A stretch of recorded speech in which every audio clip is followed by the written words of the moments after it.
Certains entretiens sont tellement particuliers qu'ils vous marquent pour le reste de votre carrière. C'est ce qui m'est arrivé parce que pendant plus d'une vingtaine de minutes, j'ai parlé de l'ego avec un recruteur.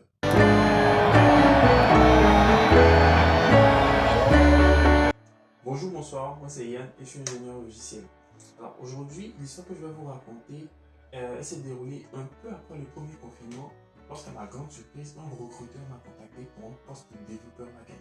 L'entretien, il débute déjà de façon assez particulière parce que le recruteur il me fait comprendre qu'il a déjà lu mon CV, qu'il a consulté mon profil LinkedIn et que à ce niveau-là, il va juste confirmer quelques informations histoire de s'assurer qu'il a tout bon et que lui s'intéresse plutôt à ma personnalité.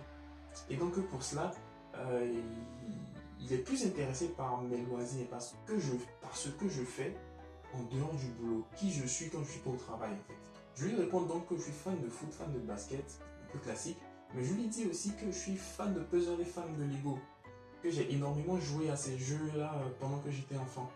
Donc là, le recruteur, il décide de s'attarder sur les Lego et me demande qu'est-ce que j'entends par je suis fan de Lego, à quoi j'ai joué pendant que j'étais enfant.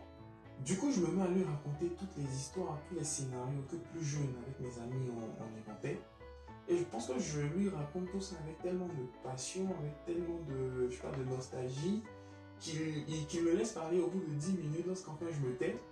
Il me demande, et tout ça, qu'est-ce que ça développe en vous? Qu'est-ce que ça a changé? Qu'est-ce que ça a créé en vous?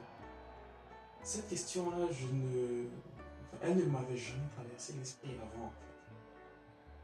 Et c'est là qu'il y a quelque chose qui a fait tilt dans mon esprit. Et je me suis souvenu qu'après mon baccalauréat, je suis allé en classe prépa, et même après mes classes préparatoires, j'avais une seule chose en tête concernant le métier que je voulais faire plus tard. C'est que je voulais faire un métier où je serais amené à construire des choses. À ce moment-là, j'avais deux idées. C'était soit de faire le génie civil pour construire des bâtiments, des immeubles, des maisons, ou faire de l'informatique pour construire des systèmes, construire des logiciels. Finalement, j'ai choisi l'informatique parce que je me sentais plus à l'aise avec cette discipline.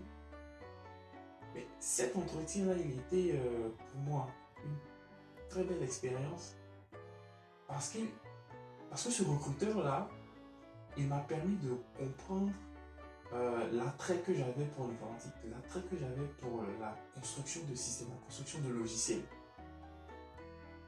Finalement, cet entretien n'a pas débouché sur un emploi parce qu'on était en sortie de Covid et j'avais peur de me retrouver encore en période d'essai. Bon, voilà, j'étais moins expérimenté et j'ai préféré jouer la sécurité. Mais ce recruteur-là, aujourd'hui encore, je le remercie parce qu'il m'a permis d'avoir une meilleure connaissance de moi-même.